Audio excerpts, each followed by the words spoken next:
Hi to all. Let's see today how to find the position of the element in the periodic table. You all know that the periodic table consists of 18 groups and 7 periods. So as per ICSE, you should know how to find the elements position in the periodic table, at least first 20 elements. So first 20 elements from hydrogen to calcium, we must know how to find its group number, period number, and what type of element it is, valency, valence electrons, all this information we have to find it out and we must know it. Let's see how to find it. Suppose we need first electronic configuration to find out all this information. So first, whenever the element is mentioned, so first you have to write its electronic configuration. Suppose I say element lithium. So lithium atomic number is 3 and mass is 7. So we need to write first its electronic configuration. The electronic configuration of lithium is 2, 1. So it consists 3 electrons, first shell 2 electrons, second shell 1 electron. From the electronic configuration, we can find out its position. So the position means group number and period number. So from how can we find the group number? So group number will be known from the valence electrons. The valence electrons tells us to which group the element belongs. And the period number will be knowing from the number of shells. So lithium consists 2 shells, shell number 1, shell number 2. It consists 2 shells, so it belongs to period 2. So what can we say? Period number can be known from the number of shells. The number of shells tells us to which period the element belongs. And the valence electrons tells us to which group the element belongs. Group number will be known from valence electrons and the period number will be known from number of shells. Suppose when we are taking lithium, there are 2 shells. The position in the periodic table for lithium we can write it belongs to second period. As 2 shells are present, the period number is 2. And valence electrons tells the group number. There is only 1 electron in the valence shell, so it belongs to group 1. So the position of the lithium in the periodic table is period 2, group 1. And we can also know what is its valency. So when you look at valencies we can find generally from the valence electrons. The valence electrons tells us what valency the element consists of. So generally if valence electrons are 1 or 2 or 3, they would be metals. They lose electrons. They shows the valency as if 1 valence electron is there, it lose 1 electron and it become +1. If 2 valence electrons are there, it lose 2 electrons, shows valency as +2. 3 are there, it shows +3 as valency. So valence electrons tells us even valency. Valency electrons, 1 electron means +1, 2 electrons means +2, 3 electrons means +3. So we can also say that whether they are the metals or non-metals. Now lithium has only 1 valence electron, so its valency is said to be 1. Its valency is only +1 because it loses the 1 electron to attain that stability. As I said, when elements have either 1, 2 or 3 valence electron, they are said to be metals. So lithium has only 1 valence electron. It's a metallic element. The type of element is metal. So from electronic configuration, we can find out to which period the element belongs based on number of shells and to which group the element belongs based on how many valence electrons are present, and we can also find out its valency, that is from the valence electrons. If the valence electrons are 1, 2 or 3, it loses electrons and it shows that respective positive valency.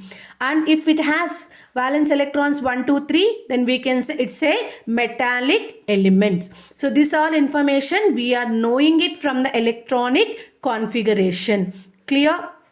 This is for one element. Let's see another element. Suppose if we have valence electron more than 2 in the valence shell, how to find the group number? We will let us know. So let's see example. Suppose we take like nitrogen will take. So nitrogen symbol is N. Its atomic number is 7. Mass is 14. So atomic number 7 means it has 7 electrons. The electronic configuration of the nitrogen is 2, 5. So first shell, we know that 2 electrons will be present. Second shell, there are 5 electrons. As I said, number of shells tells us the period number. There are 2 shells in the nitrogen. So it belongs to second period. And what about valence electrons? There are valence electrons 5. So generally valence electrons tells us to which group the element belongs. So nitrogen has 5 valence electrons. So can we write it here 5 fifth group? So we shouldn't write. So whenever valence electrons are more than 2, greater than 2, more than 2, to find out the group number, we need to add plus 10 to the valence electron to find the group number. Suppose if there are 3 valence electron, so we have to take it as 3 plus 10. 13 is a group number. If 4 is a valence electron, then we can say 4 plus 10 is a 14 is a group number. So now we have nitrogen 5 valence electrons. So the group number would be 5 plus 10, 15th group. We shouldn't say 5th group. It is 15th group. Got it? So this is how we need to find the group number if the valence electrons are more than 2. If valence electrons are only 1, group number is 1. If there are 2, group number is 2. If we have valence electrons more than 2, in such case we have to add plus 10 to the valence electrons to find out its group number. Clear? So now valency also we can find it out from valence electrons. So in valence electrons, there are 5 valence electrons in the nitrogen. So valency it be, see generally we have valence electrons 4, 5, 6, 7. So they gain electrons. They are generally non-metals. So 5 valence electrons means it already has 5 in its valence shell. So it requires 3 more electrons to attain the stability. So stability means it must have 8 electrons in the valence shell. Nitrogen has only 5. So it needs 3 more electrons to attain stability, as it is gaining electrons. So it will be getting minus valency. So nitrogen valency will be minus 3. The valency of nitrogen is minus 3. Okay. It generally gain electrons, non-metals, and 4, 5, 6, 7 valence electrons represent the elements are non-metals. If the elements are valence electrons as 4, 5, 6 or 7, we can say it's a type of element, it non-metal. It's a non-metal.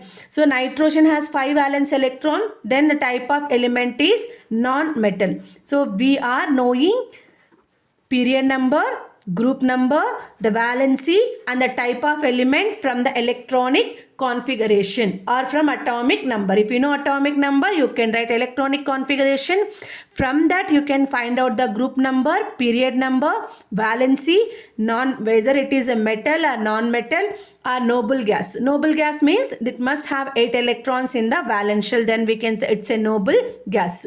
Okay, and exceptions you should know. Silicon has though 4 valence electron, it's not a non-metal. We will say it as a metalloid because it has the properties of both metals and non-metals. And the same way, boron, it has 3 valence electrons. The valence electrons are 3, but still it's not a metal. It is also a metalloid. So silicon and boron are the metalloids present in 1 to 20 elements. That you should remember.